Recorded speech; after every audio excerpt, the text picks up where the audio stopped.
what better place to start than it's Magic Round this weekend, baby. So we're doing it. All 8 games at Suncorp Stadium. I can't not talk about the Broncos. I can't not talk about NRL. And it being Magic Round, I'm going, of course, which I'm really excited about. I'm only allowed to go one day because my wife wants me home every now and then. Oh, man. And you got to look after the kids. Crazy. Really? Yeah, I know. Spend some time because they love and care about you. What do they love it when you say you got to babysit your own kids or something? Babysit, yeah, as a father, yes. Can't babysit. You're the father. No, you are the father. So I'm going on Sunday. Broncos are playing. Pretty excited. We're coming off a loss. I'm a little bad nervous loss. for the game. Are you not a little nervous? I think it's a weird one to me. I would have thought if you're the NRL, you wouldn't put the Warriors and Broncos as a game in Magic Round. Why not say that? Because you'll fill out Suncorp with I'm that. impressed you know who's that playing. game. I only know that one because I think it was last year. It was a sellout and we tried to go. So yeah, I recall that. Well, I would have thought you'd make more. Round, though, that was just a standalone. Yeah, because why put it on? It's a draw cut, obviously, for Magic Round. Well, I think Kiwis anyway. Figure out Brisbane goes all right and everyone just comes here. So that's why the Warriors fans are massive in Brizzy. I agree. I don't think it should be a Magic Round. I think it should be a game that doesn't sell as well. I don't know what that is, but maybe a Broncos-Dragons game, although that could be good this year. I think every Broncos fan will turn up to Broncos-Dragons because they know the boys are going to get a win. Guaranteed so a win, we need a win, and I think the Wars is going to be a tough one. Who have we got the following week? Don't know. Yeah, okay. Thought you should know that. Anyway, we'll come back to that point because I just want to work out who's in between or if the next win's going to be against the Dragons because I'm a little worried. Again, who knows what Warriors team I think will there's a turn bye up. next week. Is it a bye next week? Oh. Because Origin. So that's it. Our next win is going to be the Dragons probably. Because this Sunday night / Monday morning is when the Origin teams gets announced. Oh, okay. So that's pretty exciting. So Tommy after Dearden's Magic out. Round. Jeez, yeah, there you go. Queensland halfback. Yeah, Tommy Dearden's now out for 6 to 8 surgery, syndesmosis injury. Poor fella. Should it have been a send-off? It wasn't even a sin bin. No, it wasn't a sin bin. Yeah, I remember. And it's come out that no charge. Yeah, at all, which is madness when he has got a syndesmosis injury. It's really confusing, eh? So confusing. So, like, the NRL have more or less come out and said that we're going to penalise players based on injury. Yeah. Which has never been the way they do it. So, because Tommy Dearden fought on like an absolute legend of who Tommy Dearden is. We could hear in the commentary the ref going, are you going off? Are you going off? Are you Correct. going off? And Tommy's like, no, I'm going to fight through this. And because they had no interchanges, didn't they? So he couldn't go off anyway. No, but he could have. It penalised offence, so you can, on a penalised reportable offence, you get a free sub. Oh. So he should have. Yeah. But was it a penalty? Well, not if he had gone off, it would have been. Ah. So you just go off and play with 12. Yeah. They would have and hope there's reported him. Yeah, for sure they would have. I mean, Tommy Dearden's not to know that, but that's not how he plays either. Nah, tough as. Tommy Dearden being someone that everyone looks up to, who is an absolute trooper and tough as nails, gets almost penalised. Yeah, I didn't want to use that word because that's it like feels like penalty. right. Discriminated against because he's a tough bloke. Discriminated? Yeah. He made the wrong call. End of the day. Tommy Because he made should the have wrong laid call. down. He should have walked off. No, stamp that out of the game. Mate, the NRL the sucks. NRL is about winning games. No, that sucks. But that's what it's It about. annoys me players stay down. The tough ones who get up even though they The take it to NRL the is face. rewarding players for staying I know, down. they shouldn't. So they shouldn't. Yes, Get correct. that out They of the game. do. This isn't soccer. Get out of the game. No more acting. If you get hit in the face and stay down and you're not hurt, then I think they should send you off. Send you off. Milking. The refs love yelling it. Send the player off who's milking. Milking, he's staying down. Beat it out. Ruins the game. Yeah, I think they've got to fix that. Or if players are staying down, there should be an ability for the bunker to go and pull the game up 2 or 3 plays on. Don't reward them for playing down. Review it anyway and pull the game back. I think it's terrible having the players lie down, wait for it to be reviewed. I'm in and full keep going. agreement, but that's the way the game is at the moment. We'll fix it, Tom. I I don't know who you need to talk to. The Landies. Who we got contacts with here? Yeah, PVL, man. I'll give him a Who call. do we know? Yeah. Or let's start our own NRL. No milking.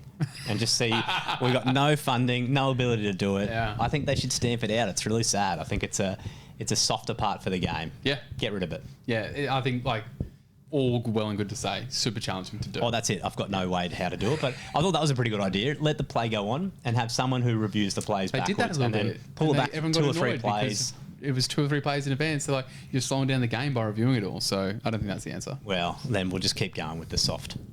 I'm not going to say there's any NRL player as go well. run on No footy field. chance. Yeah, No soft. chance. I I agree. Yes. Yeah, good call from Will, the producer. Hip drops are just. I don't think it's clear now on what is and isn't a hip drop though. Like It's what not. whether the weight falls on the leg or not, because some of the movements are different. Yeah, that pullback of Tommy was different to the classic swing around. He went on the back of that his he do. shoulders and then fell down on the back of his Yeah. legs, whereas it's not the grabbing around the hips, swinging around, losing your legs, and then your dropping hip on it. drop on the back of your Yeah, leg. yeah. Hence the hip drop. It was like that was the only way that I just said then. That was the hip drop. And then they went, oh, basically if you land on the back of the legs, it's a hip drop. And now they just don't know. They're not sure. They're just not sure. Yeah. So I think if someone's getting heavily injured, if you miss it in the game, you don't send them off or sin bin them. Fine, not fine, but fine. But the match review committee has to charge him. Yeah, has yeah. to. Yeah, it doesn't make Tommy's sense out for 8 otherwise. weeks. He's missing Origin. You know, so I think that's madness. But importantly now, who's going to be number 7 for Queensland? My vote, Callum Ponga. Yeah, totally. I like it. Has he played any games at 7? No, he's played a few at 6. He almost died from multiple head knocks. So the tough part is multiple head knocks. Okay, great. Well, let's put him in. But he's and a see how better it player goes. now than what he was then. Well, here's And the only so other physical. The other part that worries me ever so slightly though is that then Munster's at 6, and like he's not playing very well. Oh, But he probably will. Dragons played him into form. They did. Oh no, Tigers. Tigers. Tigers last It week, had to not be Dragons. Tigers or Dragons to Yeah. get Melbourne back on track, and it was the Tigers, which is sad for the Tigers again. But I mean, Munster's not. I mean, he will lift, so he'll probably cover it all Grant, anyway. Ponga, I know. Munster, And Walsh at the back to play the other. I think. Yeah. Yeah, I don't know if he's playing well enough yet. I think Sam Walker's he's in the discussion. My Otherwise, they're vote's Cherry talking about Evans. Ezra. Oh, which I Ezra. think's madness. I think that's mad. I think don't need give Ezra and Munster. give Daly a call. He's got Nah. one more round in him. Nah, Come on, Daly. he's done. See us home. He's old. He can't keep up anymore. Classic Queensland play. It Just is. like we brought Alfie what in, about- we just bring Cherry Evans back in. What about the other alternative? Cooper Cronk. Dozer, Benny Hunt. Bring Hunt back in. I mean, That's a better one than Cherry to me. wow. He's more of a Queensland spirit kind of guy. Yeah. It's all about who plays for the Broncos. Yeah. If Sam Walker played for the Broncos, You're right, Will. If Sam Walker did play for the Broncos, he'd be in. We'd be calling him in. It'd be Sam's year. Yeah, I mean, it has influence for sure. I think it sounds like Tom Duffy's lining up for Queensland. Duffy could play it, man. We are Yeah. 2 games in for the Broncos. We've got Tom on the line for Like Queensland. if you watch the Knights, and I watch every NRL game every weekend, so I watch every team in detail. If you watch the Knights play, Ponga is playing as a 7 half the game. He does. He He's the sweeps. first I mean, receiver, so he does sweeps in, he gets the ball. so does he Walshy, kicks. arguably. The good fullbacks play that third playmaker role. Yep. I think you got to find a place for Ponga and Walsh somehow, And and I where? guess that's the only spot. You don't want him in the opened up. centres. They can't defend well enough in the centres, and it's such a important defensive game, especially if who's going to be the Blues? Is it going to be Latrell and Yep. is Latrell? Yeah, I mean if Latrell's And anywhere probably on the Stephen field, Crichton or Stags or so if it's Latrell and Crichton, you need 2 of the best Queensland defenders. Yeah. So it has to be Hammer.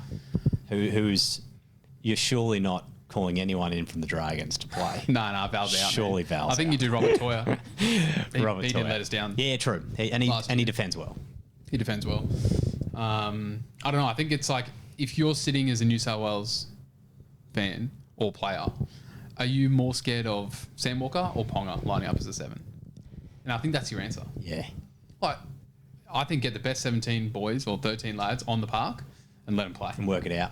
Who's 14 then? Who do Benny Hunt probably. yeah. Yeah, maybe Ezra. Because then you've sort of got cover everywhere else. Right. I don't know. I guess you could put Sam Walker on. I don't know. Yeah, I don't think Sam Walker's stood up enough this year yet. Harry Grant will play 80? He could. Yeah. Yeah. Does he normally or no? He plays 80 for Storm. Yeah, right. But he never has really in Origin. Right, yeah, it's a speedy position having in the middle Yeah, there. but he could. He'd step up. He'd do it. Are you a Blues supporter, Will? Oh, that's sad. Which one scares you more, Ponga or Sam Walker in the 7, or any or other options? I've always been an advocate that when Caleb Ponga's on the park in Origin, I'm jeering. It's not good, eh? Yeah, yeah. Can I say this?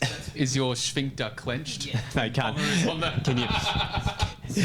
Hey, JB, can you please edit that one out? But that was when Walsh couldn't hold onto the footy, and Walsh is obviously Walsh now, so I think, and we had a bit of Walsh worried me a little bit on the defensive side. It was good having Hammer back at fullback Yep. last year was important from a defensive perspective, but I think Walsh is improving on that part. Doesn't seem to worry me now, especially Hammer will be somewhere else defending very importantly. That is his jersey. Like Yeah, yeah. He's earned that. He is Arguably the best in he the game. does- You know, Tim or Cleary, isn't it? Who you Yeah. keep? If you were going to pick a team, you'd be like, who are you going to pick first? They're It'd one have of to be one. Walsh or Cleary. You know, one of one. Yeah. just having no genuine halfback, and then you'd probably go to a Blues team that might have Moses and Cleary on it. Yeah. You could have a team that tactically kicks you to death. But it is Origin, and it's all more about flair, so it'll be interesting. Yeah, the kicking game makes me quite nervous just thinking out Oh, loud. I don't. I mean, Walsh has got a good Walsh has boot, got it. Yeah, but Clear and Moses have the two Walshy- best kicking games in the True. game. But Walshy, Munster, Harry Grant will kick out a 9. I think we'll find the kicking. Yeah, solution. And Walshy's got a good boot as well. So yeah, I think there's. But are they as good a kickers? No, No. you wouldn't. Moses has got, I don't know, him and Latrell are the biggest. But is boot Sam in the game. Walker Latrell is Sam as well. Walker going to improve the kicking? I don't know. I don't think that's the reason you No, pull I don't him see in. that. But Sam Walker's a 7, so I Yeah. get that argument. Yeah. Walker's not a 7, but Anyway, let's see what Billy wants to do. Eh? yeah. Oi, I'm kind of in excited. Billy we trust. Yeah, in Billy we No? trust. Yeah, so far so good. I reckon Stephen Crichton won't be picked. That's my little Whoa. gossip. Bulldogs suck. Yeah, And but Stephen Crichton's the captain. Bulldogs suck. yeah. So do you pick Stags over him? I mean, Yeah, you I do would. because you're a Broncos man, so that's very He's biased. earned that jersey. But I think Stags is playing very well. Yeah. Shining light in the Broncos all year, even on our toughest Yeah, games. there's another Stags one play I'm well. Forgetting that's a gun too. Collar. Oh yeah, Tactile Collar, 100%, bro. Who does he play the for? Manly. Oh, centre. Manly. Yeah. He's like one of the quickest in the game. Yeah, I think they got better options. You could even do Talis Duncan if you want to get funky with it because he's a strong defender and he plays often in the centres or in the second row edge for South. I mean, might be a nice reserve otherwise. You know, he's actually named after Talis Gordon. as well. Great Came man. out, yeah. Gordon Talis. His parents love Gordon Talis so much they named him Talis. How funny is that? That's legendary. I don't know if that's good or Well, bad. now he's ripping up the NRL. It kind of worked out, I think. And so. he's like got a little screw loose as well. like yeah, Talis, so. he does. Good aggressive Makes player. sense. So Anyway, Magic Round, very exciting. Cool. Giddy up, and then Origin into that. Actually, just got a call up for the Melbourne Origin. Got a Stop ticket, it. so no biggie going down there. It's game 2. I don't Watch know. the Bronco. I mean, watch the Broncos. Queensland. Watch Queensland I don't know if win the everyone's signed off series. on that. in Have you got full sign off on your trip to Melbourne or? Oh no, maybe this is how Grace will find out. I haven't told her yet. Sweet. Let this Hey one Grace, come can I out go first. to Melbourne for game 2 Origin? Thank you. Why game 2 as well? I thought the decider was always because the decider's then at Suncorp, is it? Sydney. Oh, Yeah. First one, first. Brisbane. Oh, First Brisbane, one, is it? Sydney. First one, Sydney. Yeah, they always do game 2 at a mutual venue. I Right. think they should do game 3, but the argument against it is that game 3 is the biggest Decider, one. yeah, the so it big should one, be yeah. in either Brisbane True. or Sydney. Yeah, true. But they've confirmed next year they're taking it to New Zealand, so that's pretty cool. The game or game one 2. of them? Game 2. Yeah. Gotcha. Yeah, right. Which is like unheard Yeah, of. that's pretty cool. And the true NRL fans are not stoked about it. Yeah, 'Cause right. It's Queensland versus Wales. It's a Right. Australian. Sure, but we play one in Melbourne every year, so I guess But wherever the that's money Australia. is, we'll take it. But it's not Queensland or New South Wales, is it? Yeah, but it's Australia. It's an Australian state of I origin. reckon wherever the cash is, Yeah, that's what they'll go. Yeah. So if America wanted a state of origin game, we'd find our way there. So Yeah, no doubt, no whoever's paying the cash, I mean, I'm not like the NRL's never been stronger. So Yeah. following where the money is, making the right investments probably makes sense. So keep the PBL, game man. going. Giddy up. What's PBL? Oh, Peter V'landys, Ah. the chairman that saved the game. You said it before, and I thought it was like Landys, we some In in V'landys V'landys Trust. Yeah, got it. PBL. He did well. Yeah, got Yeah. it. Yeah, he launched the game in COVID when no one else could. And Yeah. From then on, he's made the game like Did well. financially strong. Yeah, and good investments. Changed the rules and doing what he does. Very good. Rate rise last week. Exciting. Good segue. Flipped the script. Did it? Yeah, I think it was 0.25. extremely expected. The worry was that it would be a bit more, which is probably fantastic for all those with a lot of debt. Yeah. That it wasn't anymore. Though, for those of us who like round numbers, I was kind of hoping it might round it off finally. But anyway, we're still What is 10 it now? points out. Point? 4.35. Ever since COVID, Why it went is down it to that? because it went to 0.1 in COVID times because you can't go to 0.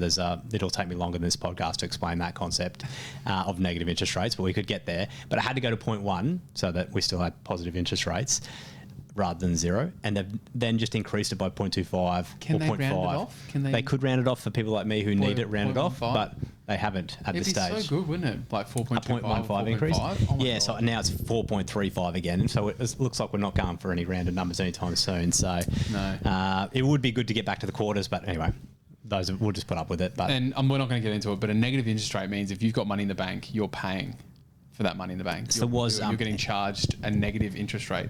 correct, you're Like paying you've for got the a loan. privilege for the bank to hold your money If you've got money in your bank. And there was some rates out of Exactly. wild concept. And there were some rates at the time in Europe, so longer fixed rates overseas, quite normal for them full 30-year loan to be fixed. There was some 0% interest rates in Europe at the time through COVID. So some people are paying off their 30-year loans with 0% interest for 30 years locked in. Oh my so goodness. if only Australia had 30-year fixed rate that were in our favour. We don't. We have the most variable interest If there's rates. a zero fixed rate going around for 30 years, I'd probably let lock me it in. know. I reckon. Holler at Yeah, me. I reckon I might lock it in. But mind you, if we're at 0% interest rates and it's fixing for 30 years, the economy is not going well. I don't know if you'd want to lock it in or if you'd want to try and sell your property like everyone else because there's no money in the economy. So I reckon more forecast interest rate rises. Yep, where we are. Westpac is saying 2 more. Pretty much everyone else is saying none. And CBA sort of refined their wording a bit yesterday as well in an announcement. So they're saying no more rises. I think that's probably the level. Again, like we'll see what CPI does as it increases. I don't know if the full fuel issue's been passed on yet. I was chatting to someone yesterday who does some manufacturing in the plastic space, and like the prices are still going up because the fuel increases haven't gone through to plastics yet properly. So we might see things go up more, which will push up inflation, which will mean RBA has to increase again. So a little worrying, but here's hoping we can hold where we are. It's again back to the highest level since 2011. Is it? So we're back to 2011. If you took out a loan 15 years ago, your rates have been going down since. And you've just gone back up the curve now again, back to the peak where you took it out in 2011. You've been there once before, 3 rate rises down, 3 rises up. But yeah, you're back to 2011 levels now. So far out. Yeah. So I think it might be really nice and be a warm, fuzzy feeling if we're at the top of the rate rise again. It might be, but that doesn't mean we are. Yeah, it would feel good. I think people, put it out in the world. I speak to hundreds of clients a week, maybe not a week, but I speak to many, many people that are everyday people, mum and dad with a mortgage, kids in school, that are truly doing it tough. And they're doing it tough not only financially, but mentally around the worry of what's to come with Trump, with fuel prices, with everything else. And if you can, not that we can, but if we can give them some sort of reassurance that, hey, the big 4 banks and the economists are predicting that we're at the top, so it's going to be okay, I think that would just do wonders for the economy, wonders for people's mental health, and hopefully doesn't mean then they go back to spending. Sure. Or that they then subsequently rise, and we've said it's all going to be okay. And correct. Well, we're not. We're passing on information that we've got from the experts. Here's the data we've got. Westpac still think 2 up, and the rest of them are saying hold. That's so weird. It is weird. And like Westpac are often pretty right as well, which worries me a little bit. Yeah. So it's Bill, isn't it? What's his name? It is Bill Evans, but he's historically been pretty good at better at predicting it than others. Again, they've all they'll change their minds 3 times. It all depends on what data comes out between now and that next rise. So we've got a bit of time in between that. So here's hoping that's it for just. God, I hope so. Yeah, it'd be nice even if it wants to come down a little bit as well, which would be nice. I think for the economy and for everyone in general, I think if we can just hold to finish this calendar year as is, no down, no up, that would be so nice. It would be. I mean, that means there's stability in the economy. It does help. Everyone's comfortable. Yeah, it does help. And even at that level, like loans are now at 6-ish%, bottom of the 6 part for those owner-occupied ones. So you've got long-term averages still at 7% for home loan rates. So I think their rates are at a good level. It's just we've been so used to the last 15 years them being at this level or lower. So yeah, it's hard to jump the curve again. But as any of our parents or that generation will remind us, it was 18% at a point in time. So back in my day. So again, 6%, very. But again, like debt's higher still. We've got all those other things we could talk through about how things have changed, but debts are higher to income. Things have changed slightly. Bloody Property boomers. prices are like. So if boomers would sell their houses more, then that'd bring the property market down. So, but you do you, boomers, you do you. Are we going to attack boomers? No, I think we did it there enough. Yeah, how good. And look, when everyone listening to this, the budget will already be out. It's Tuesday for us today, so the budget will be tonight. Some big changes expected. We're not going to go through them all because we don't know for sure what's going to happen. But either way, there's going to be flow-on effects. So what do you reckon people should do once they've heard the budget news? Relax. That's honestly relax. Yeah, I think because it still has to be legislated. Like mostly it often is, and Labor have power everywhere they need to have power. There's a few Green seats that they'll have to sort of negotiate some of it through, but they've got power in the upper and lower. So like they'll put everything through because we voted them in with a landslide across the country. So which is good. It means they can govern. But also we have to accept what they implement from here. The big ones for us, obviously, negative gearing. Like that's going to be significant. We'll see how that plays out with them. It sounds like they're gonna do something, which is a little worrying. So whether they grandfather or not, it's going to be critical to that, so that we know how it plays. As in, those who have something in place get to continue it. Those who purchase something from X date will have to apply by the new rule. That's the grandfathering. So we're hoping they grandfather. The other worry, or not worry, but the change we're expecting is capital gains concession. So if you, and again, this is not tax advice, but if you hold an asset longer than 12 months and sell it, you get a 50% reduction on that gain. That's how capital gains tax works in this country. That's different to many parts, well, to nearly every part in the world. So it's probably a very generous concession. So whether they bring that down to maybe it's a third, maybe it's gone for certain assets, we're sort of wait and see from here. Yeah, it's probably the biggest shake up in our industry for a long time, probably since the Royal Commission. So I think it's going to have a big flow-on effect, but end of the day, like as Steve said, just relax. Just relax. Be okay. Let it play out for a second. Don't list your property the next day. Correct. There'll be grandfathering. It has to come into play. Yeah. The property market will absorb it. Again, depending on where you are, us in Southeast Queensland, there's a pretty big shortage still. So if there is a influx of property to the market, it'll probably be consumed really quickly, which won't shift your property values. We need people to hold investment properties in this country still. There's a lot of rental demand. So the government will be balancing that view or that approach as well in how they go for this. And it might be, they can be more creative. It'll be good to see it, whether it's number of properties held, maybe you get a discount in your first one, not your next one. So again, they're going to encourage people to manage their own wealth because that's critical. Again, we don't want people retiring without wealth because that's not good for the country either. So there's a lot at play. It is genuinely like one of the budgets to watch, which is a first in what feels like a long time. They refuse tonight or? Yeah, I wouldn't watch it either. You'll get a replay. Give me a call tomorrow and I'll talk you through it. I think it's one to watch. They won't touch GST, so this might be like proper tax reform, which we haven't had in this country in a long time. So it sounds like as well that they're doing a bit of boosting to the construction industry as well. They're trying to do some new build stuff to encourage people to continue to create more housing. So look, that makes sense. 100%. We need housing, and it's too expensive to build things relatively. At the moment. So we need people to be taking the building. They need to relax some of the red tape. Hopefully they don't just throw money at red tape and it doesn't relax it.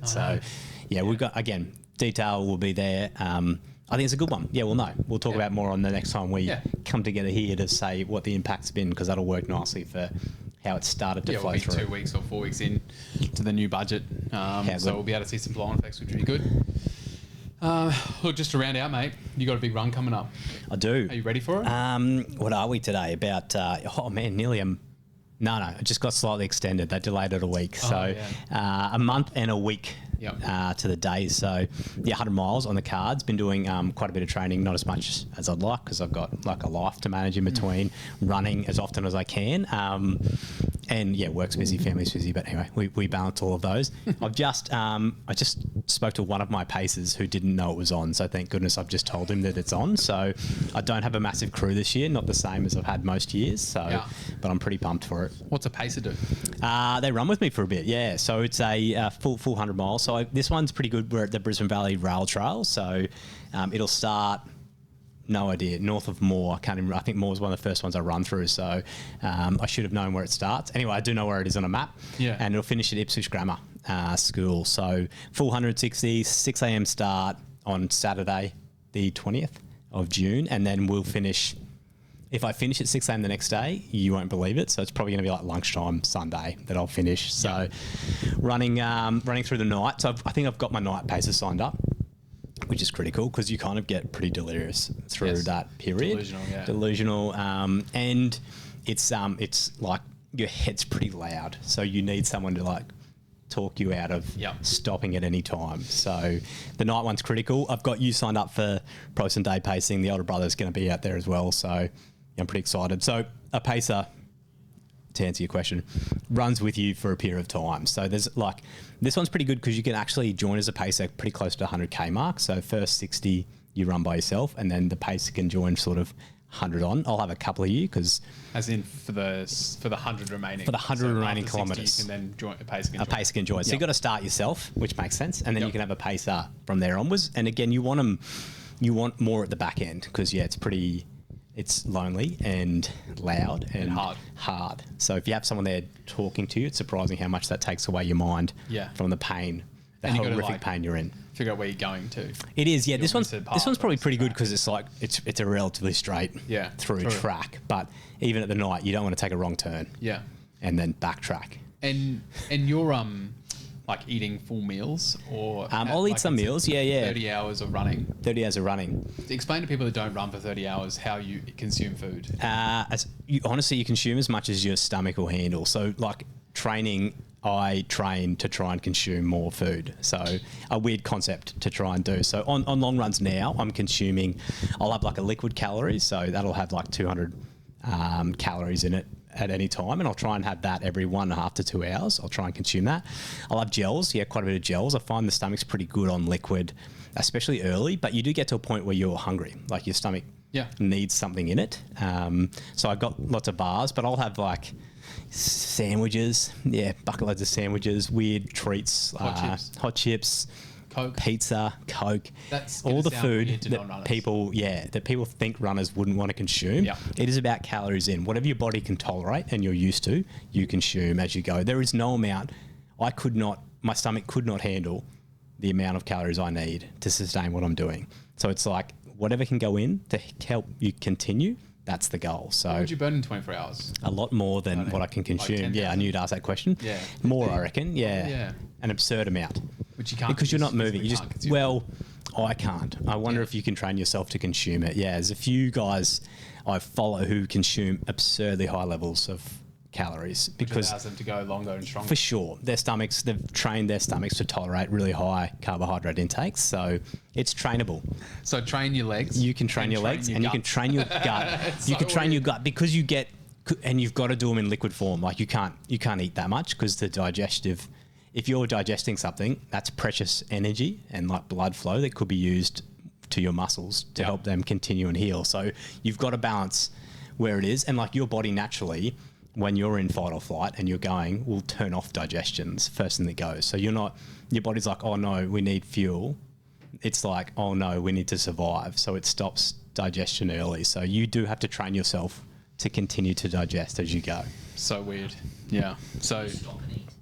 I will. Yeah, Yeah, good. I knew that people Good would- question. Yeah. I would eat at the aid stations more.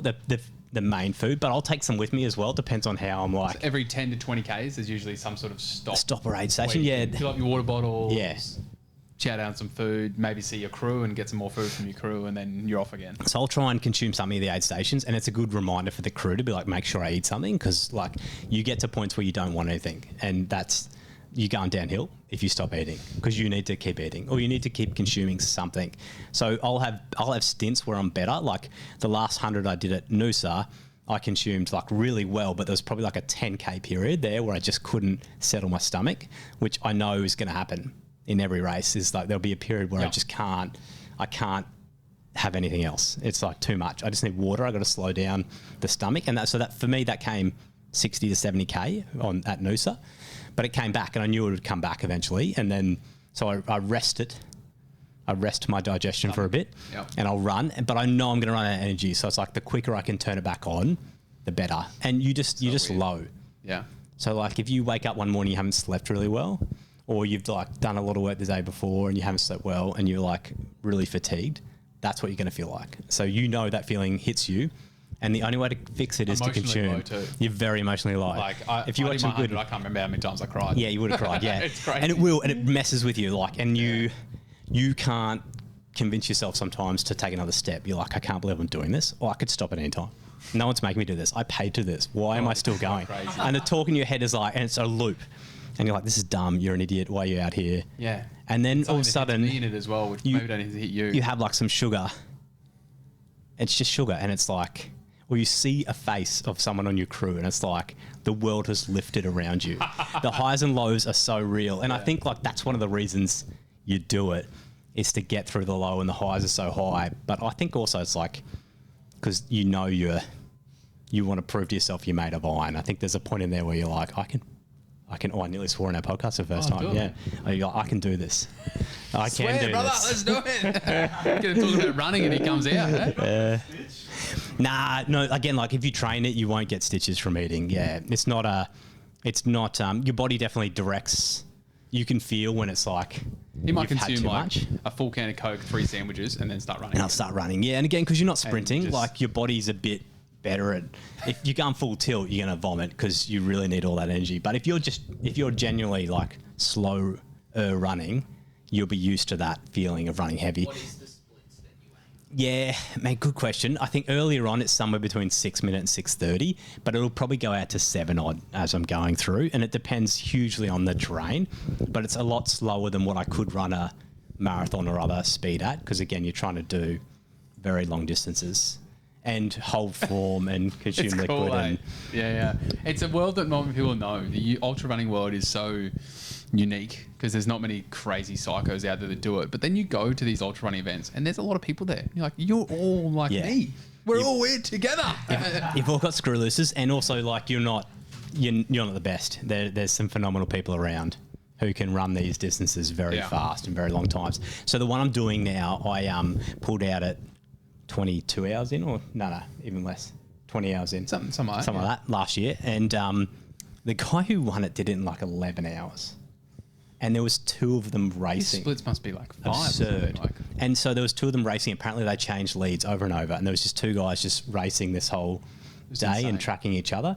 And then I think the next one behind them was like 15 hours. So there was just 2 guys who killed each other. There's levels And and ran stuff, 11. yeah. So there is levels. Yeah. When I'm like, oh man, I can I'm run out here 100. and doing that. I'm going to, no. but then it's like, oh no, these guys can run hundreds. There's real racers out there who will genuinely do this. And there's actually, on this race, there's a 200-mile version. So they come in Friday midnight and they run the other way. And then they get to the 100-mile part where I start and they turn around and run back. And so their splits are like 48 hours odd. Last year was the first year they haven't had a 200-mile finisher. Oh. So I think they all pulled out after the 100 miles. So some of them had turned around. So like I'm doing one leg. Yeah. And so this race is very flat compared to other races, but it does go slightly downhill as you go down. So these guys have run the slightly uphill segment, and then they've turned around to run the downhill, the easier segment on the way back, and they've pulled out. But yeah, years prior, there's normally like a handful that finish the 200 miles. There's not heaps that sign up, unsurprisingly, for 200 miles, but I don't know. We'll see how the 200. When is it enough? yeah.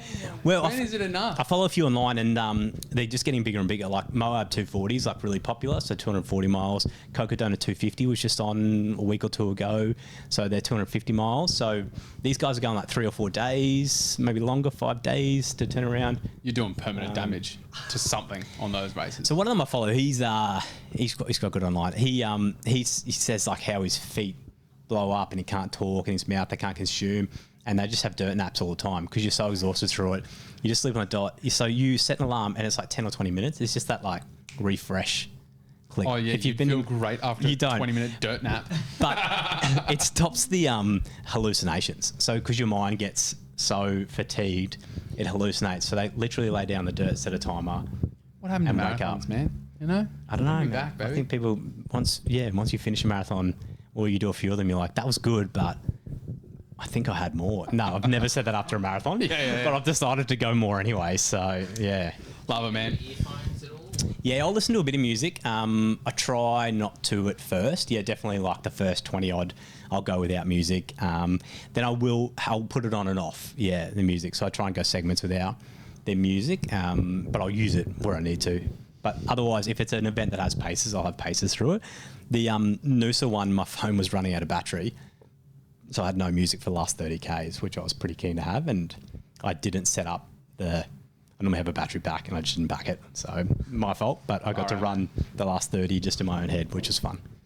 That's no fun, man. I know your head. It wasn't, and it was Nothing like the fun middle of the about night, and yeah, by yourself. And I was running with a few people for a bit, and then I stopped at the aid station. They went through it a bit quicker than I did, and I never caught them again. So I did the last 13, 14 without seeing anyone. It was very quiet. All right. What's the deepest you've got into the 100 miles? 115 Ks is the furthest. That's what I did last year. So the 100 miles is 160. 160, Yep. yeah. So 115 last year. I think it was like 2:30 or 3 a.m. Yep. I had my mate who's kindly accepted, thank you, Pat, to pace me again this year, only moments ago. I just assumed he knew I was running again and would be fine to go. And I was like, you don't have a life, do you? Hopefully you can turn up and pace me again. He was with me that night. He's going to do the night again this year. And yeah, I was like, I can't take another step, mate. So that was it. I've never been more finished with a race than I was last year, but I think the training's been better. I had a good race at Noosa, so I'm very pumped to finish it this year or die trying. Don't die, man. We need you. Please and thank you. Cool, man. Well, thanks for the update. Yeah, that's very exciting. And, I feel like I'm running my own 100, really, because I'll be pacing you and I have not trained for it, but I'm ready to rock and roll. It was. And last year, I was not doing very well very early. Yep. And I got into an aid station, I think it was a 60K mark, and I said, Tom, I need you to come run with me. And you just had some massive meal, done no training, didn't have the right shoes on, and ran it, this next segment. I think it was like 20 odd K. Yeah. And then there was another 20K segment. You're like, yeah, I'll go again. So you'd run a marathon with no training, no food prep, not the right gear, and then finished it off and passed me on to the next person. Oh, So man, I was sore I think after the next day I couldn't work out who was sore, you or me, after that one. So yeah, you smashed yourself. So Yeah. it's good that you learnt your lesson, trained up well for this year, and got ready to go. So yeah, thank I you. don't want to train for someone else's race, so I'll just figure it out on the day. 100%. I'm in okay shape, so we'll see how we go. We will. I'm excited. Very good. Thanks. Final, and we probably should have started with it, but happy Mother's Day to all the mums out there from last Sunday. Well said. Special day to celebrate our wives and our mum, of course. We couldn't be here, do any of this without those amazing women. So shout out to y'all, mamas. You were going so good until that part. I just got to give this guy a little shout out. One of my mates in the messenger group said, shout out to all your baby mamas, those that you know about and those that you don't. And I was like, that's so good. Wait. Anyway, so let's finish on that. Yeah. Happy Baby Mother's mamas. Day. Let's go. Bye.